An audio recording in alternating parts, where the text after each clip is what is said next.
Hello mga sangkay, i-share ko lang po sa inyo ang paghahakot ng pagkukuprahin namin. Dito po yan sa Samar, sa Northern Samar.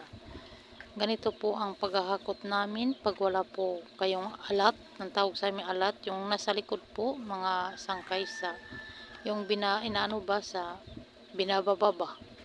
Pasensya na ka mga sangkay kay medyo hindi pa po ako marunong magtagalog. Maano po, matigas pa ang aking Tagalog. Ayun na nga ayan na, pinupuno ko po yan lahat. Inaano ko po, tinitimbang kung hanggang saan ang aking kaya pagbuhat. Mahirap po mga sangkay pero kay kakayanin para sa pamilya. Isang buhat ko lang yan tapos babalik na naman ako ulit. Actually ang hinahakot ko niyan ay kapiraso, 1,000 kapiraso. Sako lang yan.